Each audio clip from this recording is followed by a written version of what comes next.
നമ്മളിന്ന് ഡിസ്കസ് ചെയ്യുന്ന cash management എന്ന് പറയുന്ന ടോപ്പിക്കിൽ വരുന്ന ക്യാഷ് ബഡ്ജറ്റും പിന്നെ അതേപോലെ തന്നെ ആ ടോപ്പിക്കിൽ വരുന്ന കുറച്ച് പ്രാക്ടീസ് ക്വസ്റ്റ്യൻസും എന്തൊക്കെ പ്രോബ്ലം ക്വസ്റ്റ്യൻസ് ആണ് വരുന്നത് വെച്ചാൽ അതുമാണ് നമ്മളിവിടെ ഡിസ്കസ് ചെയ്യുന്നത്. നമ്മൾ ക്യാഷ് ബഡ്ജറ്റ് ആണ് ഇനി ഡിസ്കസ് ചെയ്യാൻ പോകുന്നത്. ക്യാഷ് ബഡ്ജറ്റ് എന്താ നമ്മൾ ജസ്റ്റ് പറഞ്ഞിരുന്നു. ക്യാഷ് ഫോർകാസ്റ്റിംഗ് എന്താന്ന് പറഞ്ഞു. ക്യാഷ് ഫോർകാസ്റ്റിംഗിന്റെയും ക്യാഷ് ബഡ്ജറ്റിന്റെയും ഡിഫറൻസ് നമ്മൾ പറഞ്ഞു. അപ്പോൾ ബേസിക്കലി ക്യാഷ് ബഡ്ജറ്റ് എന്ന് പറഞ്ഞാൽ it is A statement showing inflows and outflows of cash over A budgeted period. ഒരു ബഡ്ജറ്റഡ് പീരീഡിലെ ക്യാഷിന്റെ ഇൻഫ്ലോസ്, എത്ര ക്യാഷ് ഇങ്ങോട്ട് വന്നു, എത്ര ക്യാഷ് പോയി, ഔട്ട്ഫ്ലോസ്, ഇത് രണ്ടും കൂടി കാണിക്കുന്ന ഒരു സ്റ്റേറ്റ്മെന്റിനെയാണ് നമ്മൾ ക്യാഷ് ബഡ്ജറ്റ് എന്ന് പറയാം. സോ ബേസിക്കലി ഇത് പ്രിപ്പയർ ചെയ്യുന്നതെന്ന് പറഞ്ഞാൽ to plan and control the use of cash. നമുക്ക് എത്ര ക്യാഷ് വേണം എന്നുള്ളതിനെ പ്ലാൻ ചെയ്യാനും അതേപോലെ തന്നെ ഒരു കൺട്രോൾ മെക്കാനിസം ആയിട്ട് ആ ഒരു ബഡ്ജറ്റിന്റെ ഉള്ളിൽ നിന്ന് പുറത്തു പോവാതെ ആ ഒരു ബഡ്ജറ്റിന് ഒതുങ്ങി തന്നെ നമുക്ക് കാര്യങ്ങൾ ചെയ്യാൻ വേണ്ടിയിട്ടുമാണ് നമ്മൾ ക്യാഷ് ബഡ്ജറ്റ് പ്രിപ്പയർ ചെയ്യുന്നത്. It shows S A periodical cash position. ഒരു ക്യാഷ് ബഡ്ജറ്റ് നമുക്ക് നോക്കുമ്പോൾ നമുക്ക് പീരിയോഡിക്കൽ ആയിട്ട് ഏത് പീരീഡിലേക്കാണോ പ്രിപ്പയർ ചെയ്തത് ആ പീരീഡിലെ ക്യാഷ് പൊസിഷൻ എന്താണെന്നുള്ളത് നമുക്ക് ഈസി ആയിട്ട് മനസ്സിലാവും. Prepare to ensure sufficient cash is available and also set target for cash. നേരത്തെ പറഞ്ഞ പോലെ തന്നെ സഫിഷ്യന്റ് ആയിട്ടുള്ള ക്യാഷ് അവൈലബിൾ ആണ് ബിസിനസ്സിൽ എവറി ടൈം എന്ന് എൻഷുർ ചെയ്യാൻ വേണ്ടിയിട്ടും അതേപോലെ തന്നെ ടാർഗറ്റ് ഫിക്സ് ചെയ്യാൻ, അതായത് ഇത്രയും ഒക്കെ നമുക്ക് ഔട്ട്ഫ്ലോസ് ഉണ്ടാവാൻ പാടുള്ളൂ, ഓക്കെ, അല്ലെങ്കിൽ ഇത്രയും മിനിമം ഇൻഫ്ലോസ് ഉണ്ടാവണം എന്ന് പറഞ്ഞ് ഒരു ടാർഗറ്റ് ഫിക്സ് ചെയ്യാൻ വേണ്ടിയിട്ട് നമ്മൾ ക്യാഷ് ബഡ്ജറ്റ് യൂസ് ചെയ്യാറുണ്ട്. ഇതിന്റെ അഡ്വാൻറ്റേജസ് നമ്മൾ ക്യാഷ് ഫോർകാസ്റ്റിംഗിന് പറഞ്ഞ പോലെ തന്നെയുള്ള അഡ്വാൻറ്റേജസ് ആണ്. എന്തൊക്കെയാണ്? Ensure sufficient cash is available. Cash budget ചെയ്യുന്ന സമയത്ത് ക്യാഷ് ബഡ്ജറ്റ് പ്രിപ്പയർ ചെയ്താൽ നമുക്ക് എൻഷുർ ചെയ്യാൻ പറ്റും നമുക്കൊരു ആക്ടിവിറ്റിക്ക് വേണ്ട സഫിഷ്യന്റ് ആയിട്ടുള്ള ഫണ്ട് ഉണ്ട് എന്നുള്ളത്. കാരണം നമ്മൾ നേരത്തെ കൂട്ടി ഒരു ഇവന്റിന്റെ ഒരു ബഡ്ജറ്റ്, ഒരു പെർഫോമർ പ്രിപ്പയർ ചെയ്യുകയാണ്. അപ്പം നമുക്ക് ഇൻ കേസ് അതിന് ക്യാഷ് തികയോ ഇല്ലയോ എന്നൊക്കെയാണ് നമുക്ക് അറിയാൻ പറ്റും. Shows any shortage of cash. ഈ പറഞ്ഞ പോലെ എന്തെങ്കിലും ക്യാഷിന്റെ ഷോർട്ടേജ് ഉണ്ടെങ്കിൽ അത് കാണിച്ചു തരും. Show surplus fund. അതേപോലെ തന്നെ സർപ്ലസ് ഫണ്ട്, നമുക്ക് ആവശ്യത്തിൽ കൂടുതൽ ഫണ്ട് റോൾ ചെയ്യുന്നുണ്ടെങ്കിൽ അത് നമുക്ക് കാണിച്ചു തരും. Helps us to know whether cash expenses can be financed internally. പിന്നെ നമുക്ക് വരുന്ന ഈ എക്സ്പെൻസസ് ഒക്കെ, ചെലവുകളൊക്കെ നമുക്ക് ഇന്റേണലി ഫിനാൻസ് ചെയ്യാൻ പറ്റുമോ, നമുക്ക് അത് ഇന്റേണലി അല്ലാണ്ട് വേറെ എവിടെന്നെങ്കിലും ഏതെങ്കിലും സോഴ്സ് കണ്ടുപിടിച്ച് ഫണ്ട് എക്സ്റ്റേണൽ സോഴ്സിൽ നിന്ന് നമുക്ക് എടുക്കേണ്ടി വരുമോ എന്നുള്ളതും നമുക്ക് ഈ ക്യാഷ് ബഡ്ജറ്റ് പ്രിപ്പയർ ചെയ്യുന്നതിലൂടെ മനസ്സിലാവും. ഇനി നമ്മുടെ കുറച്ച് പ്രാക്ടീസ് ക്വസ്റ്റ്യൻസ് നോക്കാം. ഇതെന്ന് പറഞ്ഞാൽ നമ്മൾ ക്യാഷ് മാനേജ്മെന്റ് ടെക്നീക്സ് പഠിച്ചില്ലേ, ആ ക്യാഷ് മാനേജ്മെന്റ് ടെക്നീക്സ് ബേസ് ചെയ്തിട്ട് ഉള്ള ക്വസ്റ്റ്യൻസ് ആണ്. അപ്പോൾ ക്യാഷ് മാനേജ്മെന്റ് ടെക്നീക്സ് നമ്മൾ ഏതൊക്കെയാണ്? Lock box system, concentration banking, അതേപോലെ ഫ്ലോട്ട് മാനേജ്മെന്റ് ഒക്കെ പഠിച്ചു. അത് റിലേറ്റ് ചെയ്തിട്ടുള്ള 3 ക്വസ്റ്റ്യൻസ് ആണ്, പ്രാക്ടീസ് ക്വസ്റ്റ്യൻസ് ആണ് ഇവിടെ ഡിസ്കസ് ചെയ്യുന്നത്. അപ്പോൾ ആദ്യത്തെ question, A limited had an average daily receipt of ₹1 lakh. അതായത് എ ലിമിറ്റഡിന് 1 lakh rupees ഡെയിലി റെസിപ്റ്റ്, അതായത് ഇൻഫ്ലോസ് ഉണ്ട്. It is expected that the lock box system would reduce receivables by 4 days. അതായത് ലോക്ക് ബോക്സ് സിസ്റ്റം അവർ ചെയ്യുകയാണെങ്കിൽ അവരുടെ receivable time 4 ദിവസം വരെ അവർക്ക് കുറയ്ക്കാൻ പറ്റും. അതായത് ഇപ്പൊ ഇന്ന് 4 ദിവസം കഴിഞ്ഞ് കിട്ടേണ്ട ഫണ്ട് അവർക്ക് ഇന്ന് കിട്ടും. അങ്ങനെ the system would cost 30,000. പക്ഷെ ആ ഒരു സിസ്റ്റം കൊണ്ടുവരണമെങ്കിൽ അതിന്റെ കോസ്റ്റ് 30,000 ആണ്. Is it acceptable if the firm can earn 10% on its investment? അതായത് ഇപ്പോഴത്തെ ഇൻട്രസ്റ്റ് റേറ്റ് ഇൻവെസ്റ്റ്മെന്റിന്റെ മുകളിൽ 10% ആണെങ്കിൽ ഈ ഒരു സിസ്റ്റം കമ്പനി അക്സെപ്റ്റ് ചെയ്യോ ഇല്ലയോ എന്നുള്ളതാണ്. അപ്പൊ ഏതൊരു സിസ്റ്റം നമ്മൾ അക്സെപ്റ്റ് ചെയ്യോ ഇല്ലയോ എന്ന് എങ്ങനെയാണ് നമ്മൾ തീരുമാനിക്കുക? ആ സിസ്റ്റത്തിന്റെ ബെനിഫിറ്റ് എത്രമാത്രം, അതായത് ആ സിസ്റ്റത്തിൽ നിന്ന് കിട്ടുന്ന ബെനിഫിറ്റ് അല്ലെങ്കിൽ ആ സിസ്റ്റത്തിൽ നിന്ന് നമുക്ക് ഉണ്ടാവുന്ന ക്യാഷിന്റെ സേവിങ്സ് മൈനസ് ആ സിസ്റ്റം കൊണ്ട് ഉണ്ടാവുന്ന കോസ്റ്റ്, ഇത് രണ്ടും ചെയ്യുമ്പോൾ നമുക്ക് ബെനിഫിറ്റ് കോസ്റ്റിനേക്കാൾ കുറവാണെങ്കിൽ ഓട്ടോമാറ്റിക്കലി നമ്മളത് അക്സെപ്റ്റ് ചെയ്യും അല്ലെങ്കിൽ നമ്മൾ റിജക്ട് ചെയ്യും, അല്ലെ? അപ്പൊ ഇവിടെ നമുക്ക് ഈ ലോക്ക് ബോക്സ് സിസ്റ്റം ചെയ്യുന്നത് കൊണ്ട് ഉണ്ടാവുന്ന കോസ്റ്റ് ഡയറക്റ്റ് ആയിട്ട് തന്നിട്ടുണ്ട്. എന്താണ്? 30,000. ഇനി നമുക്ക് അറിയേണ്ടത് ഇത് ചെയ്യുന്നതുകൊണ്ട് നമുക്ക് ഉണ്ടാവുന്ന ബെനിഫിറ്റ് അല്ലെങ്കിൽ സേവിങ്സ് എത്രയാണ് savings? Reduction investment due to lock box system is equal to, നമുക്ക് average in a day we get 1 lakh rupees. അതായത് ഒരു ദിവസം നമുക്ക് 1 lakh rupees വരെയാണ് നമ്മുടെ എന്ത് വരുന്നത്? ഇൻഫ്ലോസ് വരുന്നത്. ഓക്കെ, അങ്ങനെ നമുക്ക് 4 days ആണ് ലോക്ക് ബോക്സ് സിസ്റ്റം വരുന്നത് കൊണ്ട് നമ്മുടെ ടൈം റിഡക്ഷൻ വരുന്നത്. അതായത് 4 ദിവസത്തെ ടൈം റിഡക്ഷൻ, നമുക്ക് 4 ദിവസം നേരത്തെ നമുക്ക് ഫണ്ട് കിട്ടും. അപ്പൊ 1 lakh into 4, almost 4 lakh rupees നമുക്ക് ലോക്ക് ബോക്സ് സിസ്റ്റം കൊണ്ട് നമുക്ക് ഇൻവെസ്റ്റ്മെന്റ് റിഡക്ഷൻ ഉണ്ടാവും. അല്ല 4 ലക്ഷം രൂപയോളം നമുക്ക് നമ്മുടെ കയ്യിൽ നേരത്തെ കിട്ടും. എപ്പോഴും ഇത് ചെയ്തില്ലായിരുന്നെങ്കിൽ കിട്ടുന്നതിനേക്കാൾ നേരത്തെ നമ്മുടെ കയ്യിൽ 4 lakh rupees ഉണ്ടാവും.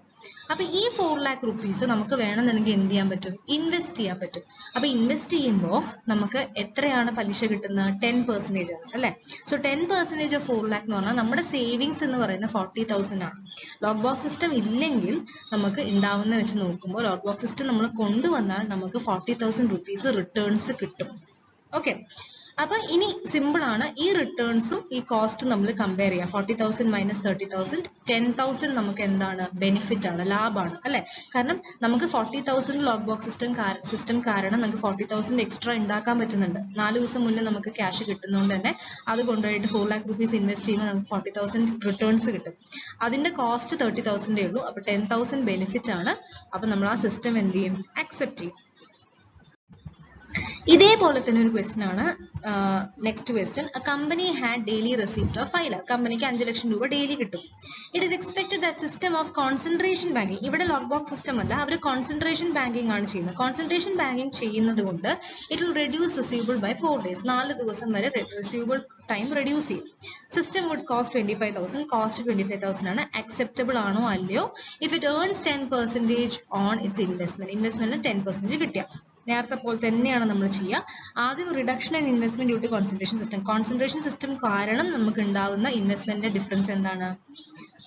ഒരു ദിവസം പെർ ഡേ 5 lakh ആണ് കിട്ടുക. അപ്പൊ 5 lakh into 4, 20 lakh rupees നമുക്ക് ഡിഫറൻസ് വരും. ആ 20 lakh നമുക്ക് എന്ത് ചെയ്യാം? 10% ഇൻവെസ്റ്റ് ചെയ്യാം. അപ്പൊ നമുക്ക് എത്ര കിട്ടും? 2 lakh rupees നമുക്ക് സേവിങ്സ് ആയിട്ട് കിട്ടും അല്ലെ?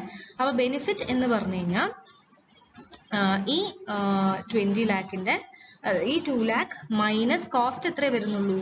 25,000 കോസ്റ്റ് വരുന്നുള്ളൂ അല്ലെ? അപ്പൊ ബെനിഫിറ്റ് എത്രയാണ്? 1,75,000 rupees നമുക്ക് ബെനിഫിറ്റ് വരുന്നുണ്ട്. അപ്പൊ ഈ സിസ്റ്റം നമുക്ക് എന്ത് ചെയ്യാൻ പറ്റും? അക്സെപ്റ്റ് ചെയ്യാൻ പറ്റും.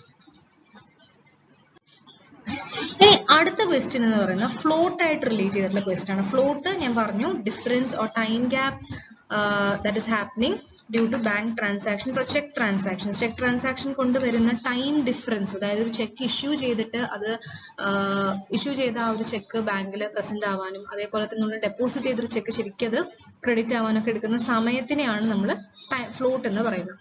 അപ്പൊ ഇവിടെ ക്വസ്റ്റ്യൻ എന്ന് പറഞ്ഞാൽ company issues check of rupees 1 lakh per day. ഒരു ദിവസം 1 lakh rupees ചെക്ക് ഒരു കമ്പനി ഇഷ്യൂ ചെയ്യും. And receives check of rupees 80,000 per day. 80,000 worth rupees check അവർക്ക് എന്ത് കിട്ടും? ഒരു ദിവസം കിട്ടും. Payment float is 10 days. Okay, payment float 10 days ആണ്. അതായത് നമ്മൾ ചെക്ക് ഇഷ്യൂ ചെയ്താലും ഒരു 10 days ഒക്കെ കഴിഞ്ഞാലേ ആ ഇഷ്യൂ ചെയ്യുന്ന ചെക്ക് എന്താവുന്നുള്ളൂ? ക്ലിയർ ആവുന്നുള്ളൂ. And receipt float is 4 days. അതായത് നമ്മൾ എന്താ റിസീവ് ചെയ്താലും നമ്മളൊരു ചെക്ക് റിസീവ് ചെയ്താലും 4 days ഗ്യാപ്പെങ്കിലും കഴിഞ്ഞിട്ടേ നമ്മളത് ഡെപ്പോസിറ്റ് ചെയ്യാൻ പോകുന്നുള്ളൂ. ഓക്കെ, അപ്പം find out the different float. അപ്പൊ ഡിഫറെന്റ് ഫ്ലോട്ട്സ് എന്തൊക്കെയാണ്? പേയ്മെന്റ് ഫ്ലോട്ട് എന്ന് പറഞ്ഞാൽ എത്രയാണ്? 1 lakh പേയ്മെന്റ്. ഇവിടെ എത്ര ചെക്ക് ഇഷ്യൂ ചെയ്യുന്നത്? 1 lakh ചെക്കാണ് ഇഷ്യൂ ചെയ്യുന്നത്. ഈ ഇതിന്റെ മുകളിലല്ലേ പേയ്മെന്റ് ഫ്ലോട്ട് വരിക? നമ്മൾ ഇഷ്യൂ ചെയ്യുന്ന ചെക്കിന്റെ മുകളിലാണ് എപ്പോഴും പേയ്മെന്റ് ഫ്ലോട്ട് വരിക. സോ 1 lakh into 10 lakh ആണ് പേയ്മെന്റ് ഫ്ലോട്ട്. കളക്ഷൻ ഫ്ലോട്ട് എത്രയായിരിക്കും? റിസീവ് ചെയ്യുന്ന ചെക്കിന്റെ മുകളിൽ കളക്ഷൻ ഫ്ലോട്ട് വരിക. അപ്പം 80,000 into receipt float 4 days into 4, 3,20,000 ആണ് എന്ത്? കളക്ഷൻ ഫ്ലോട്ട് അല്ലെ? ഇനി നെറ്റ് ഫ്ലോട്ട് എന്താണ്? നെറ്റ് ഫ്ലോട്ട് എന്ന് പറഞ്ഞാൽ payment float minus collection float. അതായത് 10 lakh മൈനസ് 3,20,000, 6,80,000 അല്ലെ? അപ്പൊ ഇത് ആക്ച്വലി നമുക്ക് ബെനിഫിഷ്യൽ ആണ്. കാരണം എന്താണ്? നമ്മൾ 10 lakh rupees-ഓളം പേയ്മെന്റ് ഫ്ലോട്ടും കളക്ഷൻ ഫ്ലോട്ട് 3,20,000 ഉള്ളൂ. എപ്പോഴും പേയ്മെന്റ് ഫ്ലോട്ട് കൂടുന്നതാണ് നമുക്ക് നല്ലത്. Okay, so the firm's net book balance 6,80,000 less than actual balance that is available in the bank. Okay, അപ്പൊ ഇതിങ്ങനെയാണ് നമ്മൾ ഫ്ലോട്ട് റിലേറ്റഡ് ആയിട്ടുള്ള ക്വസ്റ്റ്യൻസ് ചെയ്യുന്നത്. വേറൊരു മോഡൽ ക്വസ്റ്റ്യൻ എന്ന് പറയുന്നത് ക്യാഷ് സൈക്കിളായിട്ട് ബന്ധപ്പെട്ട ക്വസ്റ്റ്യൻ ആണ്. A firm purchases raw materials on credit for manufacturing certain goods. The credit period by suppliers is 45 days. അതായത് ഒരു ഫേം റോ മെറ്റീരിയൽസ് ക്രെഡിറ്റിന് വാങ്ങിക്കുകയാണ്. ക്രെഡിറ്റ് പീരീഡ് സപ്ലൈസ് കൊടുക്കുന്ന 45 days ആണ്. Credit period allowed to customer 60 days. അവർ കസ്റ്റമേഴ്സിന് കൊടുക്കുന്ന 60 days ആണ്. However, firm experience is that On average, it takes 50 days to pay account payable and 70 days to collect account receivable. അതായത് ഇങ്ങനെയാണെന്നുണ്ടെങ്കിൽ ഇങ്ങനെ പറയുന്നുണ്ടെങ്കിലും ഫേമിൻ്റെ എക്സ്പീരിയൻസിൽ നമ്മൾ 50 ഡേയ്സ് എങ്കിലും 45 ഡേയ്സ് പറഞ്ഞാലും ഒരു 50 ഡേയ്സ് എങ്കിലും കഴിഞ്ഞിട്ടേ നമ്മൾ എന്ത് കൊടുക്കുന്നുള്ളൂ, നമ്മൾ ആ എമൗണ്ട് തിരിച്ചു കൊടുക്കുന്നുള്ളൂ സപ്ലയേഴ്സിന്. അതേപോലെ തന്നെ 70 days to collect account receivable. അതായത് നമ്മൾ നമ്മുടെ ഡെറ്റേഴ്സിന് കൊടുക്കുന്നത് 60 ഡേയ്സ് ആണെങ്കിലും 60 ഡേയ്സ് കഴിഞ്ഞാൽ കിട്ടില്ല, ഒരു 70 ഡേയ്സ് മിനിമം കഴിഞ്ഞാലേ നമുക്ക് ക്യാഷ് കിട്ടുന്നുള്ളൂ. Average age of inventory 100 days. ഇൻവെന്ററിയുടെ ആവറേജ് ഏജ് എന്ന് പറയുന്നത് എന്താണ്? 100 ഡേയ്സ്. അതെന്താണ് ആക്ച്വലി നമ്മുടെ ഓപ്പറേറ്റിംഗ് സൈക്കിളിലെ R+W+D, അതായത് റോ മെറ്റീരിയൽസും വർക്കിംഗ് പ്രോഗ്രസും ഫിനിഷ് ഗുഡ്സും സ്റ്റേജസ് കഴിഞ്ഞ് പോകാനുള്ള സമയത്തിനെയാണ് 100 ഡേയ്സ് എന്ന് പറയുന്നത്. Calculate firms cash cycle and cash turn. അപ്പോൾ ക്യാഷ് സൈക്കിൾ എങ്ങനെയാണ് കാൽക്കുലേറ്റ് ചെയ്യുക? നമുക്കറിയാം average age of inventory. Average age of inventory എന്ന് പറഞ്ഞാൽ R+W+F ഓൾറെഡി കൊടുത്തിട്ടുണ്ട് 100 days plus average age of account receivable അതായത് D minus average age of account payable അതായത് C. അപ്പോൾ ഈ ഡിയും സിയും രണ്ട് വാല്യൂസ് കൊടുത്തിട്ടുണ്ട് അല്ലേ? ഒന്ന് അവർ പറയുന്ന 45 ഡേയ്സും 60 ഡേയ്സും ഡിയും സിയും, പിന്നെ പറയുന്ന 50, 70. അപ്പോൾ ഇവിടുത്തെ ട്രിക്ക് എന്നേ ഉള്ളൂ, നമ്മൾ ക്യാഷ് സൈക്കിൾ കണ്ടുപിടിക്കുന്ന ശരിക്കും നമ്മുടെ ഈ ക്യാഷിന്റെ മൂവ്മെന്റ് അറിയാൻ വേണ്ടിയിട്ടാണ് അല്ലേ? അപ്പോൾ ക്യാഷ് ഒരിക്കലും നമ്മൾ ഡ്യൂ ആയി എന്ന് പറഞ്ഞിട്ട് നമ്മൾ അതിനെ കൺസിഡർ ചെയ്യില്ല. എപ്പോഴാണോ ആക്ച്വൽ പേയ്മെന്റ് നടക്കുന്നത് അല്ലെങ്കിൽ എപ്പോഴാണോ ആക്ച്വൽ റിസീപ്റ്റ് നടക്കുന്നത് അതാണ് നമ്മൾ എപ്പോഴും കൺസിഡർ ചെയ്യുക. അപ്പോഴേ നമ്മൾ കൃത്യമായിട്ട് ബിസിനസിന്റെ ക്യാഷ് സൈക്കിൾ മനസ്സിലാവുള്ളൂ.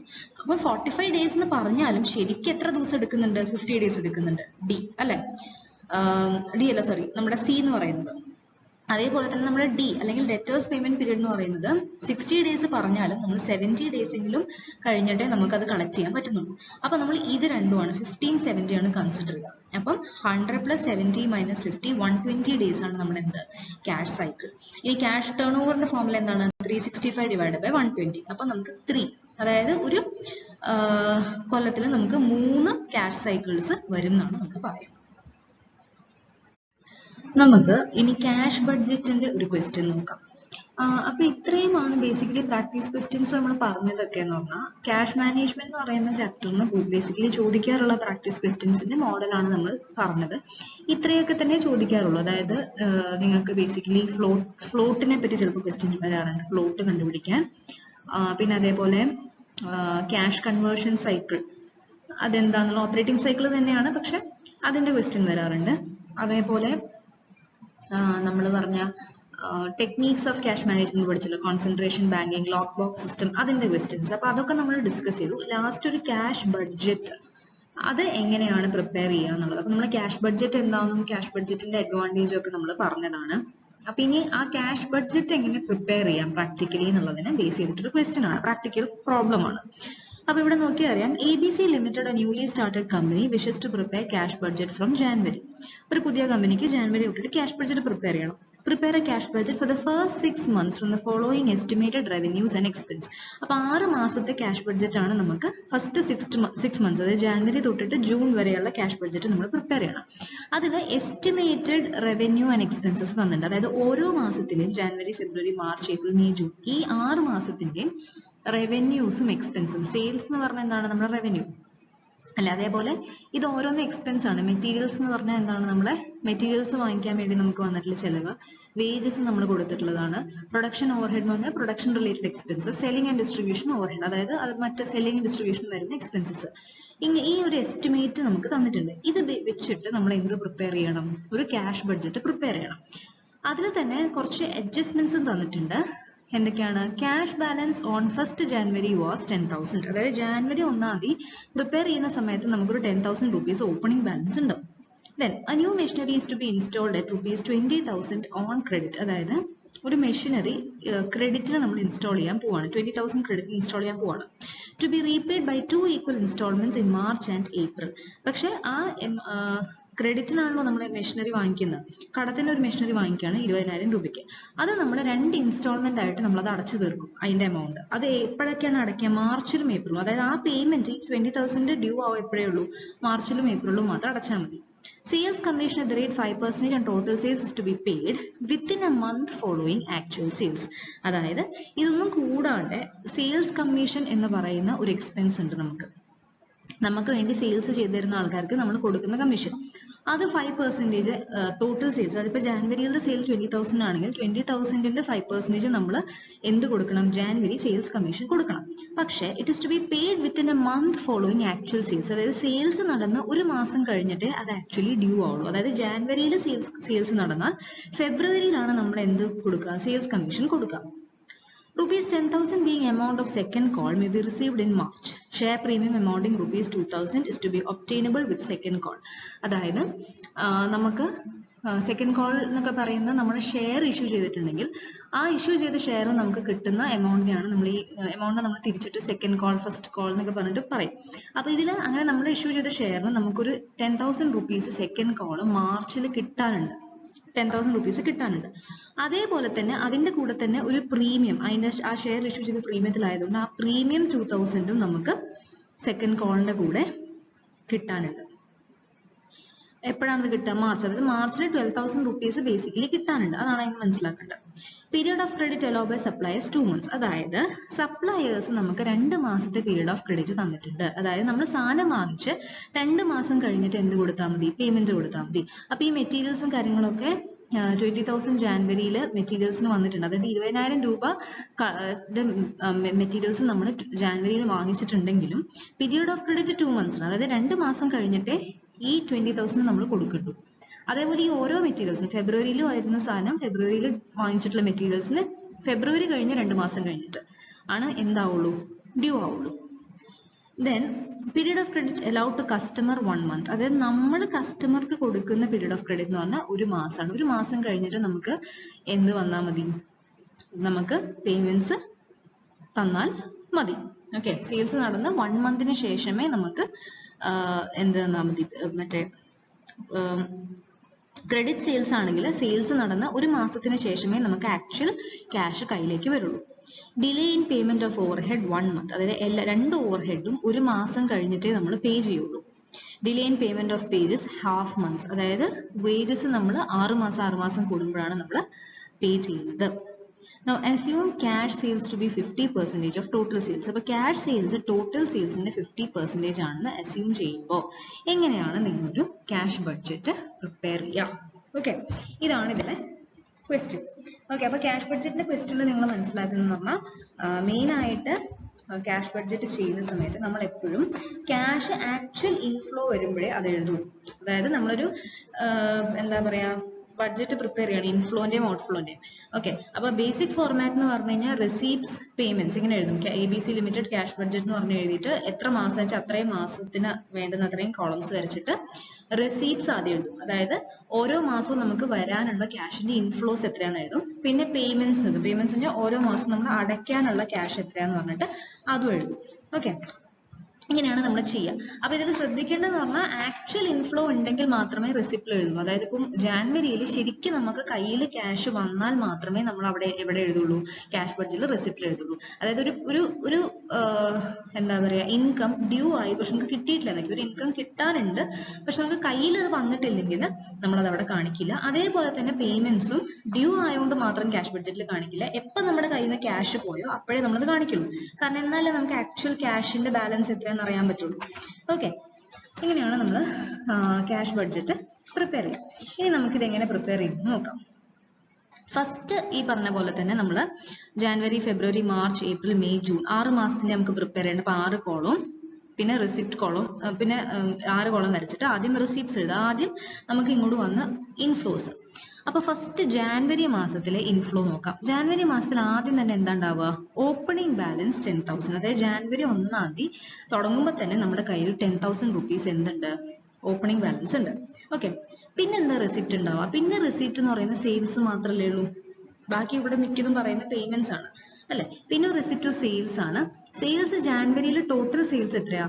20,000. ഓക്കെ, പക്ഷെ ക്വസ്റ്റ്യനിൽ പറയുന്നുണ്ട് cash sales is 50% of total sales. അതായത് ടോട്ടൽ സെയിൽസ് എത്രയാണോ അതിന്റെ 50% ക്യാഷ് സെയിൽസ് ഉള്ളൂ. അതായത് 10,000 ക്യാഷ് സെയിൽസ് ആണ്. അപ്പൊ ആ 10,000 നമുക്ക് ഇമീഡിയറ്റ്ലി ജാനുവരി തന്നെ കിട്ടും അല്ലെ. അപ്പൊ ക്യാഷ് സെയിൽസ് എത്ര എഴുതും? 10,000 എഴുതും. ഇനി ബാക്കി ഒരു 10,000 കൂടി ഉണ്ട്. അത് പക്ഷെ ഇപ്പൊ തന്നെ നമുക്ക് കിട്ടുമോ? ഇല്ല. എന്താണ്? എന്തുകൊണ്ടാണ് period of credit allowed to customer 1 month. അതായത് സെയിൽസ് നടന്ന് ക്രെഡിറ്റിലെ സാധനം വിറ്റാൽ ഒരു മാസം കഴിഞ്ഞിട്ടേ അത് നമുക്ക് കസ്റ്റമേഴ്സ് തിരിച്ചു തരുള്ളൂ. അപ്പം ജാനുവരിയിൽ 10,000 rupees സെയിൽസ് കൊണ്ടുണ്ടായ ക്രെഡിറ്റ് സെയിൽസ് കൊണ്ടുണ്ടായ 10,000 rupees നമുക്ക് എപ്പോഴേ കിട്ടുള്ളൂ? ഫെബ്രുവരിയിലേ കിട്ടുള്ളൂ. അപ്പൊ ജാനുവരിയിലെ റെസിപ്റ്റിൽ അത് എഴുതേണ്ട ആവശ്യമില്ല. ജാനുവരിയിൽ നമുക്ക് ആകെ ഓപ്പണിംഗ് ബാലൻസ് 10,000 പിന്നെ ക്യാഷ് സെയിൽസിന് കിട്ടിയ ഒരു 10,000 മാത്രമേ നമുക്ക് ഉള്ളൂ. വേറെ ഒരു സാധനവും നമുക്ക് റെസിപ്റ്റ് ആയിട്ട് ഇല്ല. ഓക്കെ, അപ്പൊ അത് ടോട്ടൽ ചെയ്യുമ്പോൾ നമുക്ക് എത്ര കിട്ടി? Receipt total 20,000. ഇനി പേയ്മെന്റ്സ്, ജാനുവരിയിലെ പേയ്മെന്റ്സ്. ജാനുവരിയിൽ എന്തൊക്കെ പേയ്മെന്റ്സ് ഉണ്ട് നോക്കുക. എന്തൊക്കെ പേയ്മെന്റ്സ് ഇവിടെ ഉള്ള? ആദ്യം തന്നെ മെറ്റീരിയൽസ്. ഓക്കെ, അതിന് നമുക്ക് സപ്ലയേഴ്സ് എന്ന് എഴുതാം ഇവിടെ. ഓക്കെ, സപ്ലയേഴ്സ് മെറ്റീരിയൽസ് ജാനുവരിയിൽ 20,000 വർത്ത് റുപ്പീസ് മെറ്റീരിയൽസ് നമ്മൾ വാങ്ങിച്ചിട്ടുണ്ട്. ഓക്കെ, പക്ഷെ ഇതിവിടെ വരില്ല. കാരണം എന്താണ്? ഓൾറെഡി പറയുന്നുണ്ട് period of credit allowed by supplier 2 months. നമുക്ക് നമ്മുടെ സപ്ലയർ, അതായത് മെറ്റീരിയൽസ് വാങ്ങിക്കുന്ന സപ്ലയർ സാധനം വാങ്ങിച്ചിട്ട് 2 മാസത്തെ ക്രെഡിറ്റ് തരുന്നുണ്ട്. അതായത് 2 മാസം കഴിഞ്ഞിട്ടേ നമ്മുടെ കയ്യിൽ നിന്ന് ക്യാഷ് പോകുള്ളൂ. അതായത് അപ്പൊ ജാനുവരിയിൽ വാങ്ങിച്ച 20,000 എപ്പോൾ കൊടുത്താൽ മതി? മാർച്ചിൽ ഡ്യൂ ആവുള്ളൂ. മാർച്ചിൽ കൊടുത്താൽ മതി. അപ്പം ജാനുവരിയിൽ പേയ്മെന്റ് സപ്ലയേഴ്സ് ഒന്നും ഉണ്ടാവില്ല. ഓക്കെ, പിന്നെ അടുത്തൊരു പേയ്മെന്റ് എന്താണ്? വേജസ്. ഓക്കെ, വേജസ് നമുക്ക് 4,000 ആണ്. ഒരു മാസത്തെ കംപ്ലീറ്റ് വേജസ് എത്രയാണ്? 4,000 ആണ്. ഓക്കെ, ഒരു ഫുൾ മാസം 4,000 ആണ്. പക്ഷേ delay in payment of wages half month. അതായത് ഒരു ഹാഫ് മന്ത് ഡിലേ നമുക്ക് വേജസ് പേയ്മെന്റിൽ വരുന്നുണ്ട്. അപ്പൊ നമ്മൾ എത്ര എടുക്കണ്ട? ഈ എൻറ്റയർ 4,000 ഇവിടെ ജാനുവരിയിൽ കാണിക്കണ്ട. അതിന്റെ ഹാഫ് മാത്രമേ എവിടെ ഡ്യൂ ആവുള്ളൂ? ജാനുവരിയിൽ ഡ്യൂ ആവുള്ളൂ. അപ്പൊ 2,000 rupees എവിടെ ഡ്യൂ ആവും? ജാനുവരിയിൽ ഡ്യൂ ആവും. ബാക്കി ജാനുവരിയിൽ വന്ന 2,000, ബാക്കി വരുന്ന 2,000 എപ്പോഴാണ് നമ്മൾ കൊടുക്കുക? ഫെബ്രുവരിയിലാണ് കൊടുക്കുക. ഓക്കെ, അപ്പൊ വേജസ് എത്രയാ? 2,000. പിന്നെ എന്താ രണ്ട് എക്സ്പെൻസ് ഉള്ളത്? പ്രൊഡക്ഷൻ ഓവർഹെഡും സെല്ലിംഗ് ഓവർഹെഡും. ഇത് രണ്ടിനെയും പറ്റിയിട്ട് ഇവിടെ ഓൾറെഡി പറയുന്നുണ്ട്.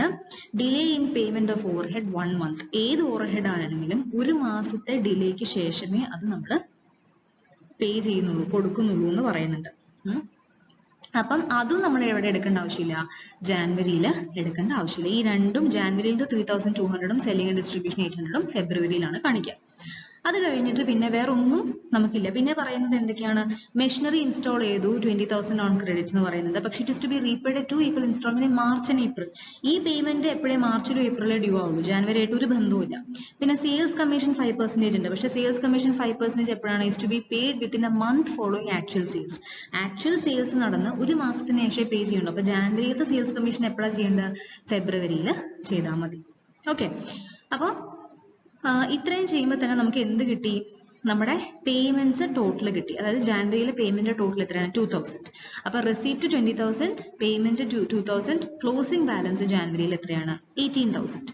ഇനി ഇതേപോലെ നമ്മൾ ക്യാരി ഓൺ ചെയ്യാണ് ക്യാഷ് ബഡ്ജറ്റിൽ ചെയ്യുക. അപ്പൊ നെക്സ്റ്റ് മാസം ഏതാണ്? ഫെബ്രുവരി. അപ്പൊ ഫെബ്രുവരിയിലെ ഓപ്പണിംഗ് ബാലൻസ് എന്തായിരിക്കും? ജാനുവരിയിലത്തെ ക്ലോസിംഗ് ബാലൻസ് ആണ് ഫെബ്രുവരിയിലത്തെ ഓപ്പണിംഗ് ബാലൻസ് 18,000. ഓക്കെ, ഇനി നെക്സ്റ്റ് എന്താണ്? Cash sales. അടുത്ത റെസിപ്റ്റ് ഫെബ്രുവരിയിൽ സെയിൽസ് ആണ്. അപ്പൊ ഫെബ്രുവരിയിൽ എത്രയാ സെയിൽസ്? 22,000. പക്ഷെ ഈ കംപ്ലീറ്റും നമുക്ക് ക്യാഷ് സെയിൽസ് ആണോ? അല്ല, ഇതിന്റെ പകുതി 11,000 ആണ് ഫെബ്രുവരിയിലത്തെ ക്യാഷ് സെയിൽസ്. ബാക്കി 11,000 ക്രെഡിറ്റ് ആണ്. അതിന്റെ ഫണ്ട് എപ്പോഴാണ് കിട്ടുള്ളൂ? മാർച്ചിലേ കിട്ടുള്ളൂ. അപ്പൊ അത് എഴുതണ്ട. ഇനി റിസിപ്റ്റ് ഫ്രം ഡെറ്റേഴ്സ് കൊണ്ട് സാധനം. റിസിപ്റ്റ് ഫ്രം ഡെറ്റേഴ്സ് എന്ന് പറഞ്ഞാൽ ജാനുവരിയിലെ സെയിൽസ് 20,000 ആയിരുന്നു. അതിലെ പകുതി ക്യാഷ് സെയിൽസ് ആ മാസം തന്നെ കിട്ടി. ബാക്കി പകുതി 10,000 ഒരു മാസത്തെ ക്രെഡിറ്റ് പീരീഡ് അല്ലേ കൊടുത്തത്. ആ 10,000 നമുക്ക് എപ്പോൾ കിട്ടും? ഫെബ്രുവരിയിൽ കിട്ടും. അപ്പൊ ഫെബ്രുവരിയിൽ റിസിപ്റ്റ് ഫ്രം ഡെറ്റേഴ്സ് വന്നിട്ട് 10,000 കാണിക്കാം. ഓക്കെ, വേറെ ഒരു റെസിപ്റ്റും ഫെബ്രുവരിയിൽ ഇല്ല. അപ്പൊ ഇത് ടോട്ടൽ ചെയ്യുമ്പോൾ റെസിപ്റ്റ് സൈഡിന് ടോട്ടൽ കിട്ടും. ഓക്കെ, ഇനി പേയ്മെന്റ്സ് നോക്കിയാൽ സപ്ലയേഴ്സ് നോക്കാം. സപ്ലയേഴ്സ് 14,000 ഉണ്ട്. പക്ഷെ ഈ പറഞ്ഞ പോലെ തന്നെ ഫെബ്രുവരിയിൽ വാങ്ങിച്ച 14,000 2 മാസം കഴിഞ്ഞിട്ട് ഡ്യൂ ആവുള്ളൂ. അപ്പൊ ഏപ്രിലിൽ കൊടുത്താൽ മതി. അപ്പൊ സപ്ലയേഴ്സ് ഒന്നുമില്ല. വേജസ് എന്ന് പറയുന്ന അതേപോലെ തന്നെ ഹാഫ് ആണല്ലോ delay in payment of wages. അപ്പൊ ഫെബ്രുവരിയിലെ വേജ് 4,400 ആണ്. അതിന്റെ ഹാഫ് ഇപ്പൊ തന്നെ നമ്മുടെ കയ്യിൽ നിന്ന് പോകും. അതായത് 2,200 രൂപ ഓൾറെഡി നമ്മുടെ കയ്യിൽ നിന്ന് വേജസ് എന്ന് പറഞ്ഞിട്ട് പോകും. അതിന്റെ കൂട്ടത്തില് ജാനുവരിയിൽ ഉണ്ടായിരുന്ന ഒരു 2,000 കൂടി ഉണ്ട് ഫെബ്രുവരിയിൽ ഡ്യൂ ആവുന്നത്. അപ്പൊ ടോട്ടൽ 4,200, 2,000 + 2,200, 4,200 rupees നമുക്ക് വേജസ് എന്ന് പറഞ്ഞിട്ട് ഫെബ്രുവരിയിൽ വരും. ഓക്കെ.